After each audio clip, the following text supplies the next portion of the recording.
Okay, so this is the clock, and it fell down right here, this frame. So I removed I flipped it over to the back, and these 6 screws on each of these screw holes. I removed those screws, and then this entire frame just came right out.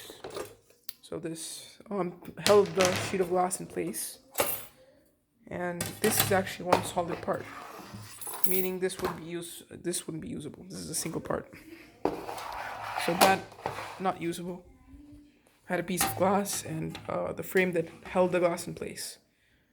So I put those aside, and then I took off the mechanism at the back that actually turned. It was mounted right here. I just pried it out. No screws or anything. It was just held in tension. And here is the assembly. As you can see, it is turning. This AA battery powers the system, and here's an electromagnet. This is the driver gear right up here. If I remove this gear out, so that is the driver gear. As you can see, it turns half a rotation every time, because if I remove it out, that's an electromagnet right there, and it sends a pulse to these magnets right here. And the back of this is a magnet with 2 polarities. So if I mount it in here, it turns 1/4 of rotation every time. So then this gets reduced down to 1/360th, I believe, to get the minute hand to turn. So this is the driver gear for the minute hand,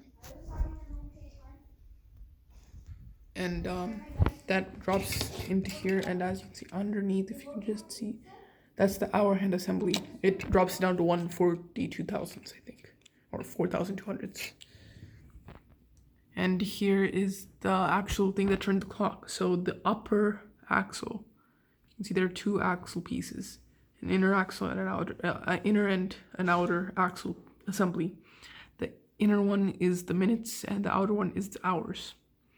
So as you can see, this is the driver gear. It actually just slides out. So I just take these gears out. These gears are not held in place by anything. They just slide out.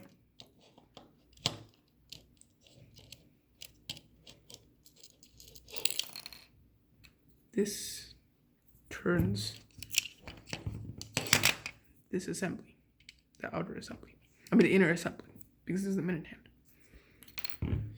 So yeah, the assembly is completely the actual mechanism is completely intact. It's just the frame over there that is bust, and these pieces I can't really use. So this entire assembly is fine. It works fine. So I had an idea. Maybe I can make a custom clock.